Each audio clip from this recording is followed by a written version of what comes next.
de toda nuestra carta. Es que Pablo enfatiza la claridad y la simpleza del mensaje del Evangelio, alrededor de la cual todos los creyentes debieran reunirse.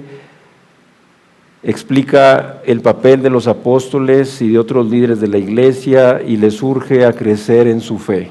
Todo esto lo vamos a ver en esta carta a los Corintios. Así que vamos a iniciar. Estamos ahí en 1 Corintios capítulo 1 y vamos a ver hoy solamente 3 versículos que nos da el mismo pasaje natural, nos da los 3 primeros versículos, que es la salutación. Capítulo 1 dice: Pablo, llamado a ser apóstol de Jesucristo por la voluntad de Dios, y el hermano Sóstenes, a la iglesia de Dios que está en Corinto, a los santificados en Cristo Jesús, llamados a ser santos, con todos los que en cualquier lugar invocan el nombre de nuestro Señor Jesucristo, Señor de ellos y nuestro, gracia y paz a vosotros de Dios, nuestro Padre, y del Señor Jesucristo. Estos 3 primeros versículos vamos a estar viendo, y a través de distintas fuentes el apóstol Pablo había recibido información de cuál era la situación de esta iglesia en Corinto, cuál era la situación también espiritual. Recibió un informe de problemas que estaban ocurriendo en esta iglesia, como celos, había divisiones, había inmoralidad sexual, había fallas en la aplicación de la disciplina a miembros que estaban pecando y que no se les estaba disciplinando bíblicamente, como nos enseña el mismo Señor Jesucristo en el Evangelio de Mateo 18. Las iglesias de hoy también deben dedicarse a los problemas que tengamos, a los problemas existentes, a los problemas que se manifiesten. Tenemos que también dedicarnos, tienen que enfrentarse, resolverse. Podemos aprender mucho al observar cómo el apóstol Pablo trató con todas estas cuestiones, muchas de ellas delicadas. Así es que vamos al primer versículo, y quiero decirles que este pasaje contiene solamente 3 versículos, pero son muy contundentes estos 3 versículos, cada uno de ellos, y los 3. En el versículo 1 vemos quién es Pablo, el mensajero de Cristo. Versículos 2 y 3 vamos a ver la iglesia local de Corinto. Entonces, vemos aquí cómo el mensajero de Cristo es llamado por la voluntad de Dios. Así es que voy a empezar y voy a leer nuevamente el versículo 1, porque dice: Pablo, llamado a ser apóstol de Jesucristo por la voluntad de Dios, y el hermano Sóstenes. Es importante esto porque tú debes de saber que el mensajero de Cristo es llamado por la voluntad de Dios. Es Dios el que llama a los hombres y mujeres a su servicio. Es Dios, no los hombres. Pablo fue llamado por Dios a ser apóstol, lo que significa que fue designado por Dios para ser mensajero, testigo, misionero, para llevar a los hombres el evangelio de Cristo, que es poder de Dios para salvar, pero es poder de Dios también para transformar la vida en una vida nueva, en una vida fructífera, en una vida con sentido, con propósito, con valor, con significado, con esperanza. Y si creemos esto y vivimos de acuerdo a esto, nuestra vida va a ser hermosa en lo personal, y luego todos juntos en comunidad viviendo así tendremos una hermosura, porque será la hermosura de Cristo nada menos. Cuando nosotros vivimos conforme a la doctrina del Evangelio, nuestra vida, el Señor la hace hermosa, porque vivimos la hermosura de Cristo.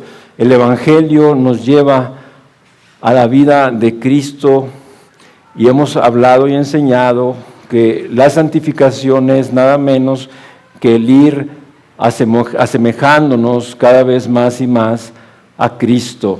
Eso es la santificación que como cristianos hemos iniciado desde nuestra salvación y conversión y durará toda la vida hasta que el Señor nos llame o Cristo regrese por su iglesia.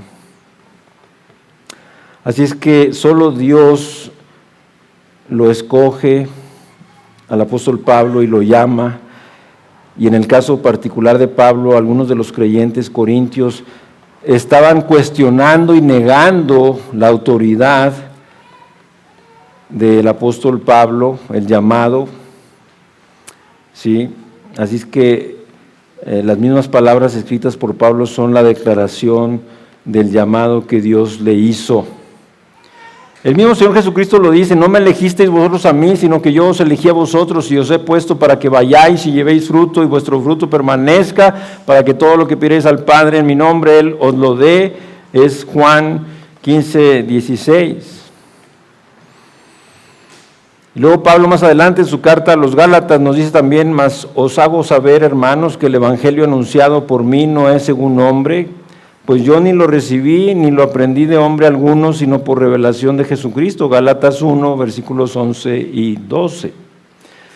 Así es que, mis hermanos, el mensajero de Dios es llamado también a ser hermano de otros creyentes, porque aquí Pablo dice: y el hermano Sóstenes. Algo importante aquí es que aun cuando Pablo había sido llamado por Dios mismo como apóstol, como mensajero, como embajador, no pierde piso. Es decir, Pablo se guarda humilde, no es pretencioso, y nos enseña aquí que sigue siendo la misma hermandad, es decir, todos y cada uno de los creyentes que hemos sido llamados por Dios, tanto a la salvación, por gracia inmerecida, y al servicio al Señor, a su iglesia, a su reino, no importando los dones, no importando el ministerio, tenemos que guardarnos humildes y sencillos. No somos superiores. Aquí Pablo no está mostrando en lo absoluto ninguna superioridad. Y el hermano Sóstenes, ¿saben quién era el hermano Sóstenes? Este hermano Sóstenes lo menciona porque era muy conocido en Corinto. Sóstenes había sido el principal de la sinagoga judía allí en Corinto y había aprendido a Pablo para llevarlo a los tribunales con el procónsul Galión, pero cuando empezó a ser interrogado Pablo por qué le habían traído, y descubrir que era por cuestiones de su ley, o sea, de la ley judía, y cuestiones de religión, a este procónsul no le llamó la atención, no le dio nada de importancia y los arrojó de ahí, y aún luego golpearon a Sóstenes por haber hecho este alboroto y tal. Evidentemente luego lo que entendemos es que Sóstenes, el principal de la sinagoga, se convirtió a Cristo y se hizo un colaborador del apóstol Pablo y posiblemente un amenuense. ¿Quiénes eran los amenuenses? Eran los que escribían. Era común que tuvieran como un sirviente que era el que escribía lo que estaba dictándosele, y finalmente Pablo ponía su sello de autoridad, porque todo lo que estaba escrito Pablo lo había dicho y había quedado correctamente escrito y tal. Entonces, resulta interesante notar también que puede ser que, para que veas cómo a veces tú ves a una persona y bien dice el Señor, no mires a su parecer, a veces no quieres hablarle a un líder religioso de otra religión, pues no, Sóstenes era un líder de una sinagoga judía, no era cristiano, o a un político, o a un artista. No mires a su parecer, para Dios son almas, y para Dios toda alma está perdida hasta el arrepentimiento y la fe en Cristo por la gracia de Dios. y aprendemos eso también de aquí, que para Dios no hay nada imposible, nada difícil, y Dios pudo llamar y salvar a Sóstenes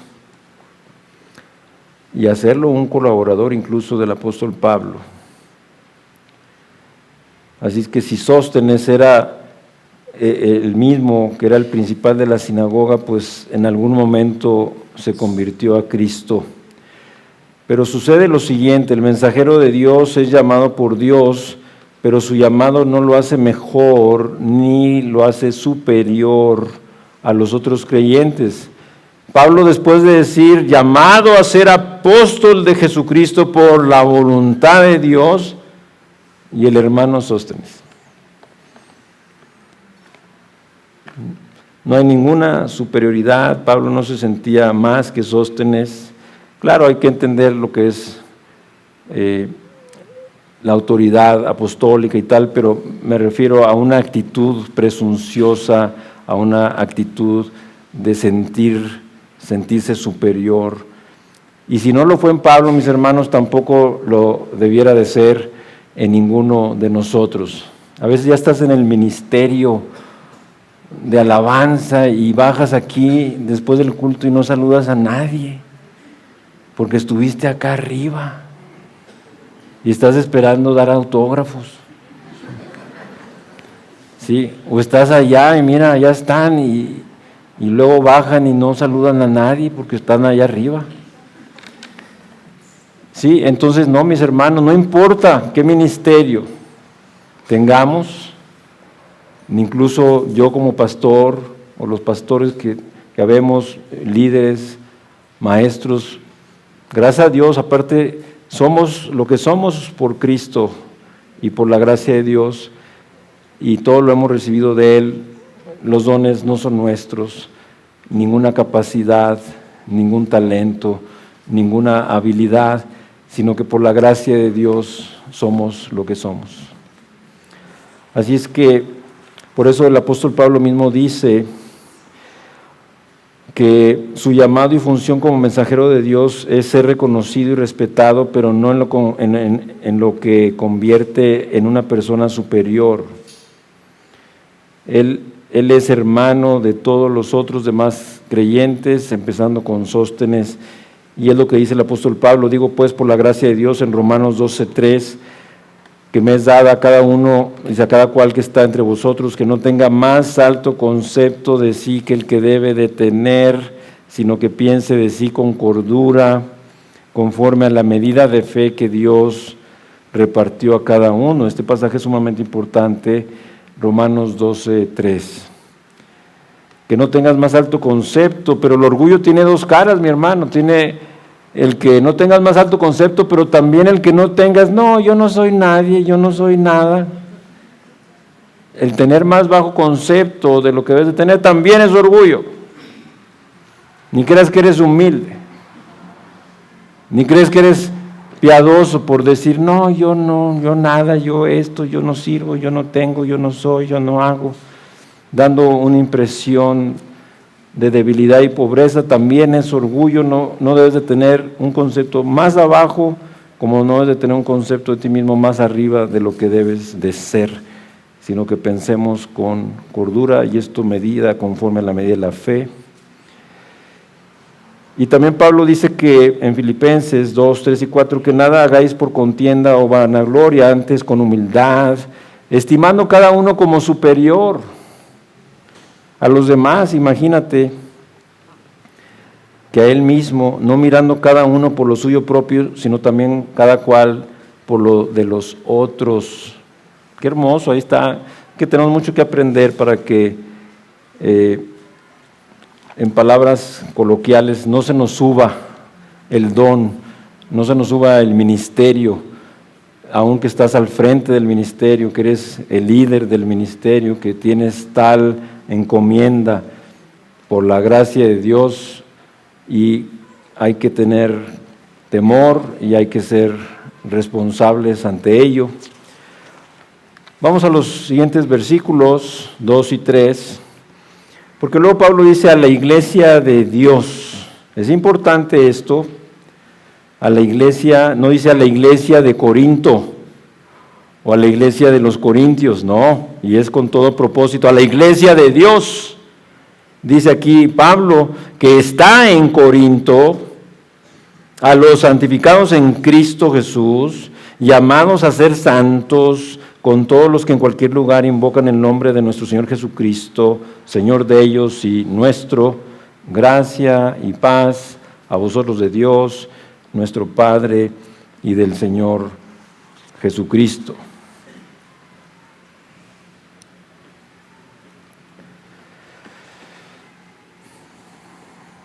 Así es que Pablo se dirige a la iglesia local. La introducción de Pablo a la iglesia resulta reveladora porque señala en qué consiste una iglesia. La iglesia local es de Dios, es la iglesia de Dios que está en Corinto, es decir, la iglesia de Dios en una ciudad, la iglesia de Dios en una localidad, en un domicilio. La iglesia no es la iglesia de Corinto ni de ninguna otra ciudad, es la iglesia que ha nacido de Dios, por consiguiente pertenece a Dios, ¿sí? Esta iglesia de Gracia Soberana no es la iglesia de Guadalajara, es la iglesia de Dios. También aplica y tenemos que saberlo, es la iglesia de Dios que está ubicada, que está en la ciudad de Guadalajara, que tiene una localidad específica.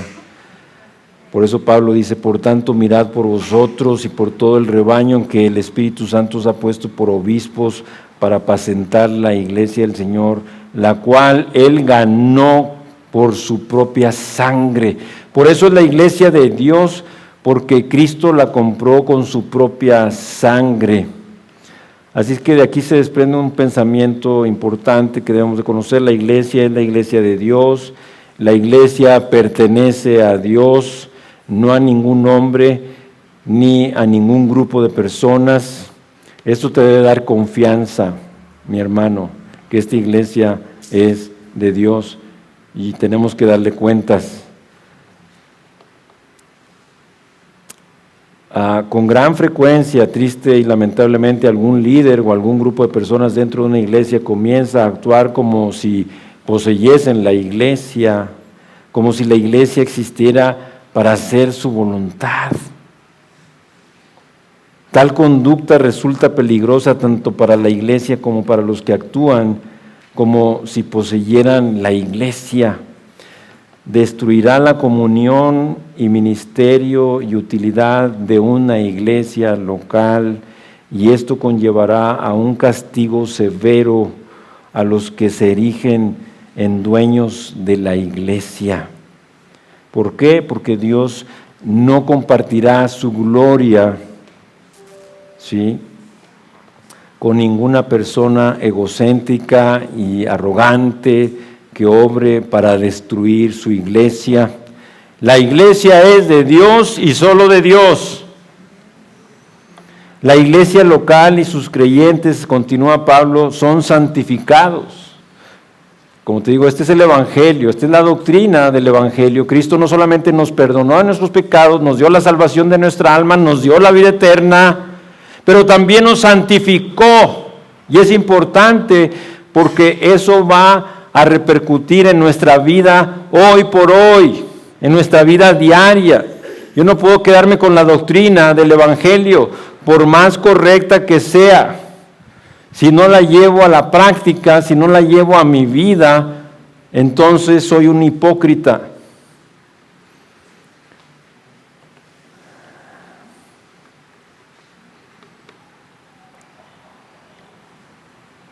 La iglesia local y sus creyentes son santificados en Cristo y llamados santos. Hubo una iglesia, así como nosotros, que recibimos a cada uno de ustedes que vienen, les recibimos en el amor de Dios y nos gozamos en el amor de Cristo. Pero hubo una persona que al estarles recibiendo les preguntaba, ¿eres tú un santo? Y uno contestó, bueno, no tanto. Pero tú debes de saber, mi hermano, mi hermana, que cada creyente, lo está diciendo la palabra, es un santo. Claro, no vayas ahorita a salir y vayas con tus amigos y le digas, soy San Luis Gonzaga, ¿no? Porque te van a dar de tomatazos, ¿no? Entonces, tienes que tener el contexto y tienes que saber, aparte que el propósito es que tenemos una enseñanza tradicional acerca de los santos, y lo que sabemos es que un santo es hecho santo por sus méritos, y eso es totalmente contrario a la Biblia, porque tú y yo somos pecadores, arrepentidos, vueltos al Señor, nuestra vida entregada a Él. Él ha recibido y nos ha aceptado Dios en el amado, y nos ha hecho santos. ¿Cuál mérito tenemos? ¿Sí? Yo no hablo con los animales como un santo por ahí, no hago milagros, en un sentido no tengo una vida ejemplar. Claro, tengo un buen testimonio por la gracia de Dios, pero no una vida ejemplar. Entonces, somos santos, hemos sido santificados y llamados, santificados en Cristo, que quede claro, ahí está la palabra, no hay que separarlo, somos santificados en Cristo, llamados a ser santos. Así es que, por la gracia de Dios, no hay ningún mérito en lo absoluto, ninguna obra, ningún milagro que hayamos hecho, nada. Es por la gracia de Dios, solo y únicamente. Así es que, como todos ya sabemos, la palabra santificado significa estar apartado o separado. Fíjate bien, somos apartados somos apartados del mundo en cuanto a todo lo pecaminoso, en cuanto a todo lo que ofende a Dios, en cuanto a todo lo que intente desviarnos, entretenernos o pararnos en cuanto a hacer la voluntad de Dios, en cuanto a manchar nuestro testimonio. Somos apartados del mundo, como les dije, de ese sistema de cosas. Nosotros ya no vivimos para el mundo, ni encontramos en el mundo nuestra identidad. Entonces somos apartados del mundo para Dios, para ser propiedad de Dios y para servir de manera consagrada a Dios. Hay que entender eso. También la iglesia de Dios debe estar apartada y separada para Dios. La idea es que los creyentes no deben salirse del mundo. Esto no quiere decir que nos vayamos a la hermosa provincia o a un claustro, apartándonos del mundo para no contaminarnos con los pecadores. No es lo que estamos diciendo. La iglesia, dice, la idea es que los creyentes no deben salirse del mundo, sino que deben ser diferentes a los del mundo. Lo que el Señor te pide es que seas diferente, que no vivas de acuerdo a la filosofía, a los rudimentos de este mundo, sino conforme a Cristo, que es diferente totalmente. Así es que su estilo, tu estilo de vida y propósito en la vida deben ser diferentes a los que están allá afuera, que no conocen al Señor. Debes llevar una vida santa y debes dejar de amar al mundo y dejar de tocar las cosas inmundas del mundo. Este mundo tiene muchas cosas inmundas que nos tientan y nos atraen sin duda, muchas cosas que nos distraen. Hoy mucho del entretenimiento y diversión está relacionada con inmundicia, con pecados, con cosas terribles que nos llevan a pecar, nos ensucian nuestra alma, pecamos, ofendemos a Dios, entristecemos al Espíritu, lo contristamos. Y lo dice Pablo claramente en su segunda carta a los Corintios, dice, por lo cual salid en medio de ellos y apartaos, dice el Señor, y no toquéis lo inmundo, y yo recibiré y seré para vosotros por Padre, y vosotros me seréis hijos e hijas, dice el Señor Todopoderoso. 2 Corintios 6, 16 y 17. ¿Sí? Es salir del mundo no en el sentido de segregarnos, sino en el sentido de no tocar, de no contaminarnos. El mismo Señor Jesucristo andaba con los pecadores, pero no se contagiaba, no se contaminaba, no hacía lo que ellos hacían, sino que allí Él era luz y sal, les hacía llegar la verdad, la vida y el camino que era Él para ellos. También nos dice ahora Pedro en su primera carta, dice: como hijos obedientes no os conforméis a los deseos que antes teníais estando en vuestra ignorancia, sino como aquel que os llamó es santo, sed también vosotros santos en toda vuestra manera de vivir. Primera de Pedro 1, 14 y 15. Así es que una iglesia y sus creyentes son santificados en Dios. Son apartados para Dios por medio del Señor Jesucristo. Ninguna persona puede acercarse a Dios, ninguna persona puede santificarse en Dios, excepto por medio del Señor Jesucristo. Gloria a Él. Nadie puede acercarse a Dios directamente.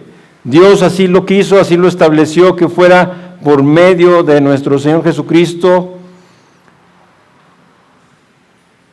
Lo dice de una manera hermosa Hebreos 7:25, cuando dice: por lo cual puede también salvar perpetuamente a los que por Él, Cristo Jesús, se acercan a Dios, viviendo siempre para interceder por ellos. Hebreos 7:25. Subráyanlo ahí, identifícalo.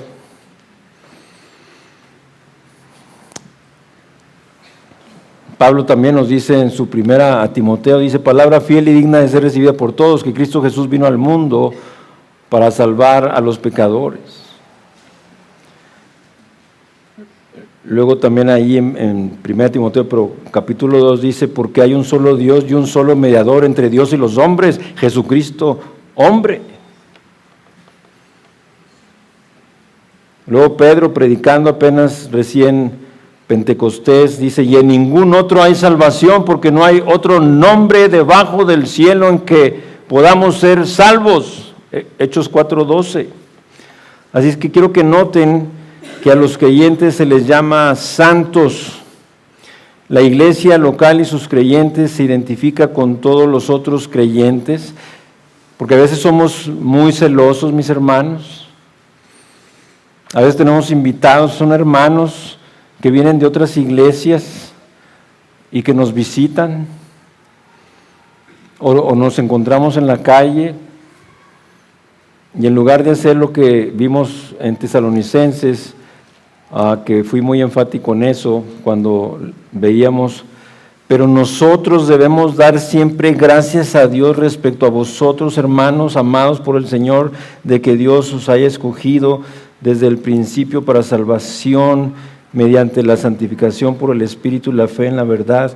Segunda de Tesalónica 2:13.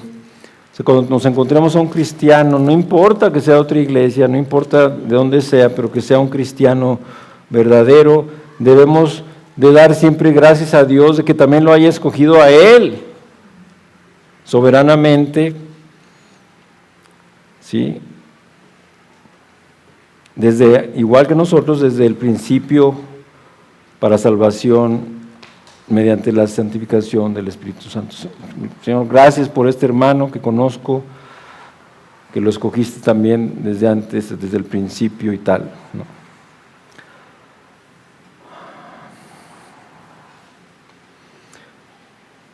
Así que la iglesia es universal, porque aquí Pablo luego sigue diciendo también: a los santificados en Cristo Jesús, llamados a ser santos, con todos los que en cualquier lugar invocan el nombre de nuestro Señor Jesucristo. Ahora hay que entender el contexto. Esto te lleva a Romanos capítulo 10, donde dice: ¿cómo invocarán en aquel en quien no han creído, y cómo creerán de quien no han oído, y cómo oirán si no hay quien les predique, y cómo les predicarán si no fueren enviados. Cuán hermosos son los pies de los que anuncian la paz, las buenas nuevas. Todos estamos hablando, dice, para que todo el que invoque el nombre del Señor sea salvo, etc. Entonces, la invocación de la que estamos hablando, lo que habla la Biblia, es una invocación como resultado de la predicación del Evangelio. ¿Sí? No estamos hablando de rezos, no estamos hablando de que a alguien se le ocurrió hacer una plegaria a Dios y ya por eso es salvo. No. La invocación es resultado de la predicación del Evangelio, que quede claro. Y esto es por el contexto bíblico, tanto aquí como en Romanos 10, revísalo, chécalo. Se está refiriendo a eso, ya que oíste el Evangelio, ahora si invocas al Señor, sabiendo que es un Dios de gracia, un Dios de misericordia, que te está mostrando que te quiere salvar, te está mostrando su amor a través de haber entregado a Jesucristo en tu lugar en la cruz.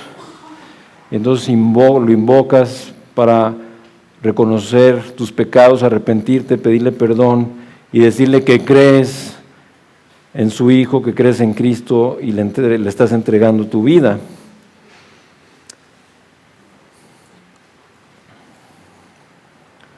Entonces la iglesia es universal, no hay exclusividad ni superioridad en la iglesia de Dios, no en la iglesia verdadera, no hay superioridad. Puede haber sistemas de castas y niveles de superioridad en las iglesias que deshonren el nombre de Cristo y en las religiones del mundo que son creadas por los hombres, pero no en la verdadera iglesia de Dios. Estos continúan, estos constituían un problema en la iglesia de Corinto, ¿sí? Algunos aseguraban ser superiores y tener una relación con Cristo más especial con otros, y esto, ¿sabes qué causó? Una división. Imagínate que en esta iglesia sentemos los espirituales. Ya se quedaron allá, te dije acá. Los espirituales, los carnales. ¿Sí? Los entregados y los no entregados. Los que hablan en lenguas y los que no.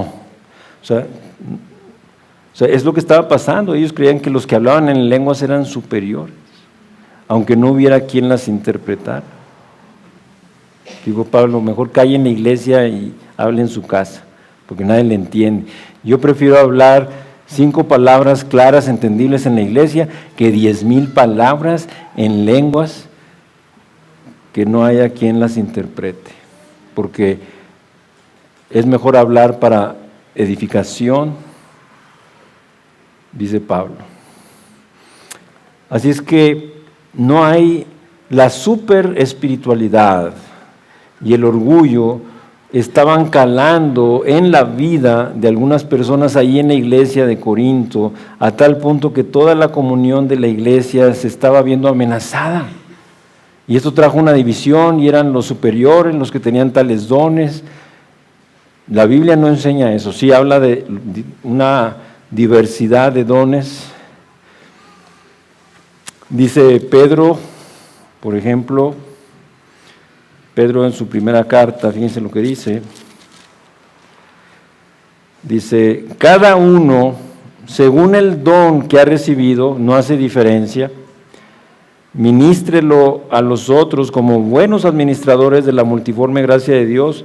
Si alguno habla, hable conforme a las palabras de Dios. Si alguno ministra, ministre conforme al poder que Dios da, para que en todo sea Dios glorificado por Jesucristo, a quien pertenece la gloria y el imperio por los siglos de los siglos. Amén. Primera de Pedro 4, 10 y 11. Es que sí, la Biblia habla en 4 pasajes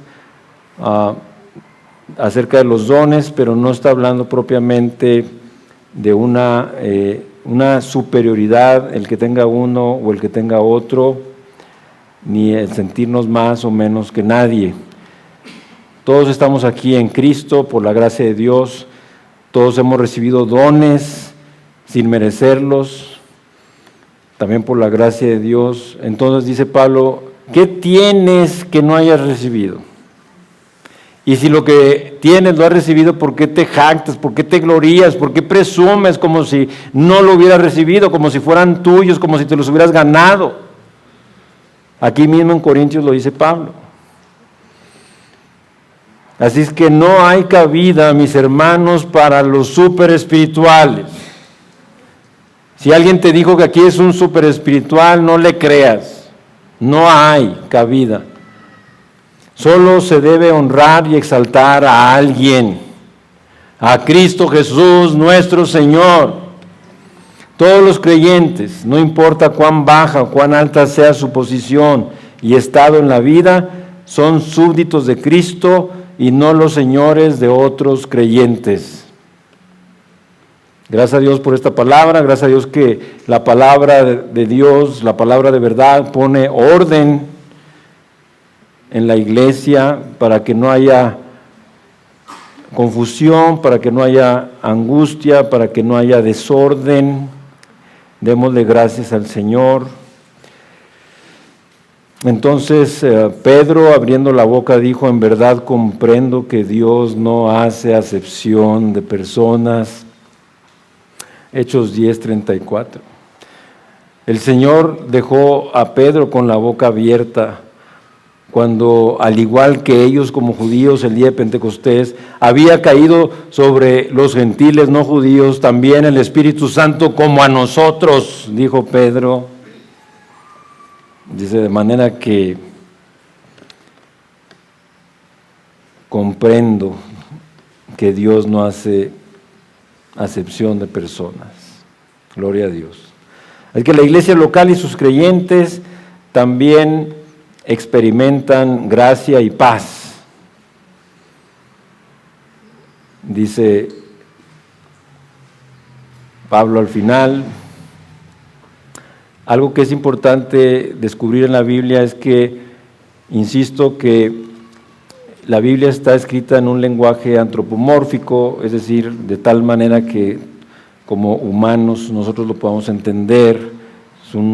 Tiene una construcción gramatical como todo lenguaje, y todo lo que está escrito es gramaticalmente válido, correcto, aplican las reglas de gramática. Un verbo es un verbo, un sustantivo, un adjetivo, un calificativo, un pronombre, un sustantivo. ¿Qué más me falta? Pero entonces aquí hay un orden, dice gracia y paz, no paz y gracia. Gracia y paz, primero es gracia y paz.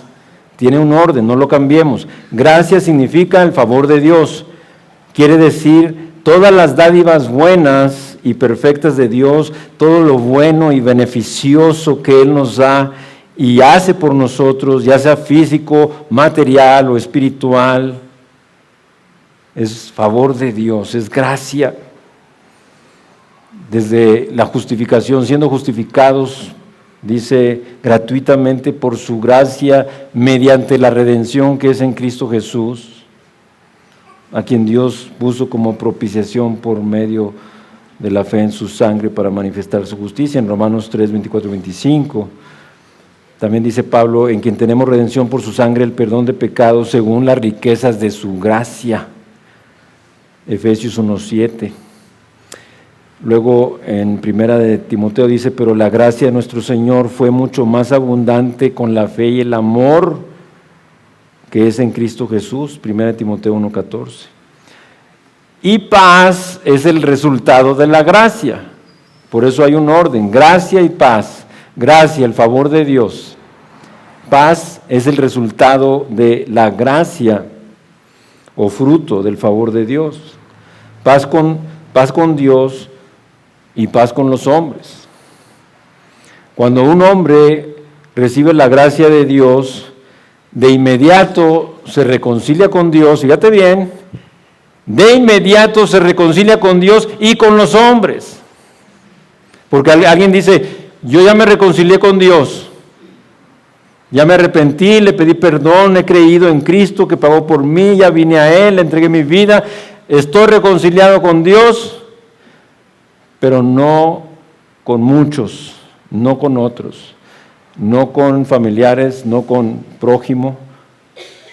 No se puede, es lo que te digo, hay doctrina, es ser reconciliados con Dios por la fe en Cristo, a través de su sacrificio, pero cultura, en la práctica también estás actuando en perdón para todos y cada uno de los que te rodean, de los que conoces. Cuando un hombre, como les digo, recibe la gracia de Dios, de inmediato se reconcilia con Dios y con el hombre, recibe comunión con Dios y amor por todos los hombres. Es que te lo da Dios. Es lo que tenemos que saber. Porque yo no dudo, mis hermanos, yo soy el pastor de esta iglesia, mucho gusto. ¿Sí? O sea, yo soy el pastor de esta iglesia, sé lo que se predica aquí, sé lo que se enseña, sé lo que creemos. Así que sé que tenemos una doctrina del Evangelio correcta y que tú la sabes y la sabes muy bien, pero lo que falta o lo que debemos examinar todos y cada uno es la cultura del Evangelio, es decir, de todo ese glorioso Evangelio de nuestro Señor Jesucristo que conozco muy bien. Porque aquí, mis hermanos, tenemos estudiantes en el instituto que sacan 10 MB. ¿Y qué? Si eso que sabes no te está llevando a vivir una vida de libertad, una vida de gozo, de paz, de alegría en medio de tus problemas, en medio de tus angustias, en medio de tus pruebas, en medio de tus necesidades, en medio de tus enfermedades, en medio de tu situación injusta por lo que quieras, y tienes una cara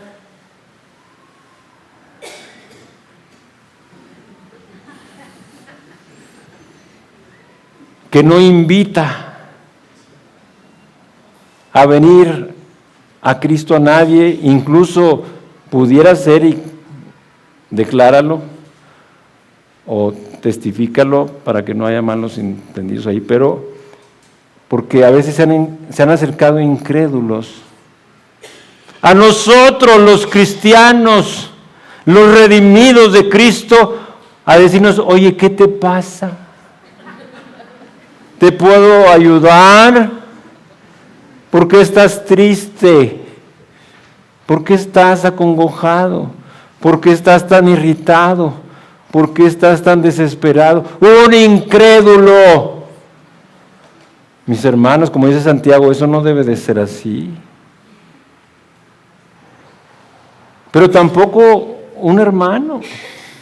Esa es la cultura del Evangelio, eso es lo que Dios nos quiere enseñar ahora, y yo estoy gozoso por ello, y estoy orando, y estamos iniciando, y vamos a estar oyendo esto hasta que sea parte de nuestra vida.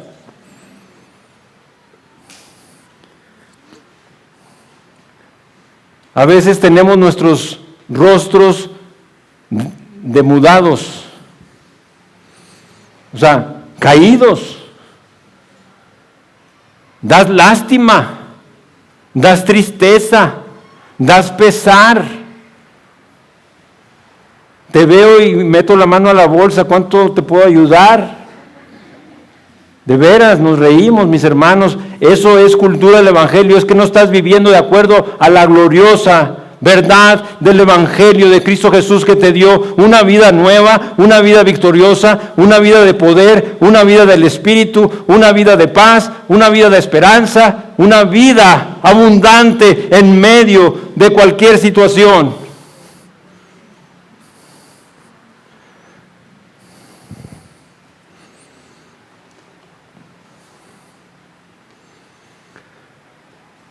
Así es que tanto la gracia como la paz provienen tan solo de Dios nuestro Padre y del Señor Jesucristo, son la única fuente de gracia y paz.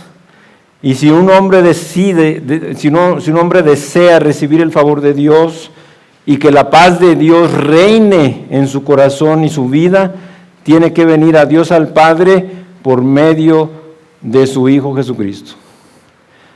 Yo quiero dirigirme a las personas que hoy nos acompañan, las personas invitadas, familiares de ustedes, amigos, compañeros, personas que nos contactaron.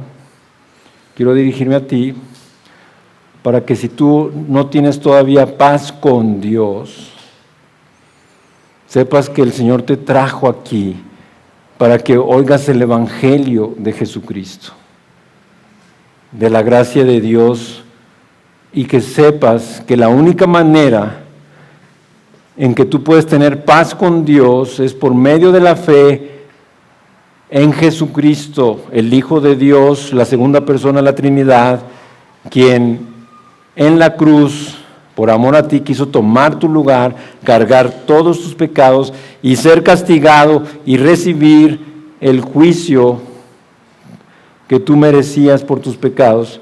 Dicho de otra manera, Cristo fue tratado como si hubiera vivido tu vida de pecado. Fíjate nada más. Para que tú, si crees hoy, te arrepientes y pones tu fe única y completamente en Cristo y vienes y le entregas tu vida a Cristo para que la tome y a partir de hoy sea tu Señor y tu Salvador, Él la acepte, la recibe y hoy te perdone, te salve y desde este momento te haga hijo de Dios, desde este momento te dé perdón de pecados, te dé salvación, te dé vida eterna, te dé reconciliación con Dios y te dé una vida nueva, que es de la que estamos hablando en este momento, que resulta del Evangelio. Una vida del Evangelio que es poder de Dios, una vida que te lleva con el poder del Evangelio a amar a todos, que te lleva a servir con humildad, que te lleva a perdonar. No importa quién sea ni qué te haya hecho, y que te lleva a evangelizar a toda criatura por todo el mundo, y todo esto como resultado del poder del Evangelio, porque es poder de Dios para salvación, pero para todo esto que estoy mencionando, y esto si centramos nuestra vida en el Evangelio. Así es que vamos a concluir. Quiero solamente mencionar algo.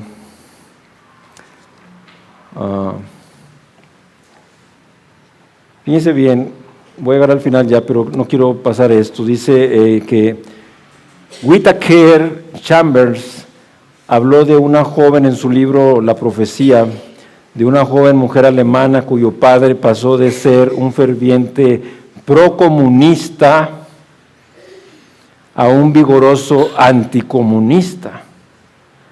¿Por qué?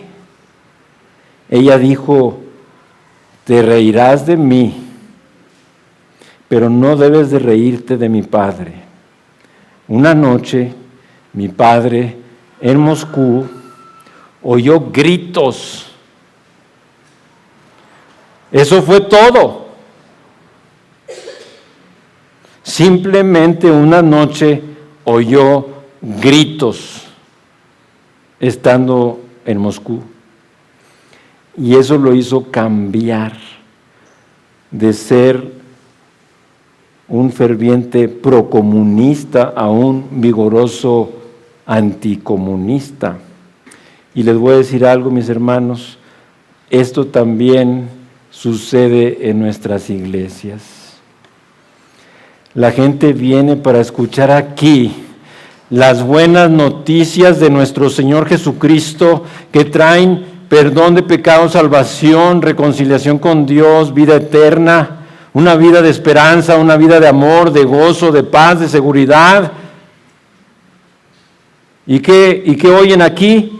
Escuchan gritos. gritos de muchos de ustedes que están en problemas. Escuchan gritos de angustia que tienes una necesidad. Escuchan gritos de dolor por alguna enfermedad. Escuchan gritos por alguna injusticia que estás padeciendo. Pero ellos están viniendo aquí para oír las buenas nuevas, las buenas noticias que producen alegría, gozo, que nos hacen saltar de alegría, porque el Señor pone cántico nuevo en nuestra boca y oyen gritos, escuchan gritos de angustia, de desesperación en las iglesias que predican el Evangelio en teoría, pero que infligen dolor en la realidad. Lo que les decía, viene la gente aquí, ven rostros, oyen gritos y dicen, oye, yo venía aquí porque me dijeron que era una iglesia cristiana y que aquí iba a escuchar las buenas nuevas.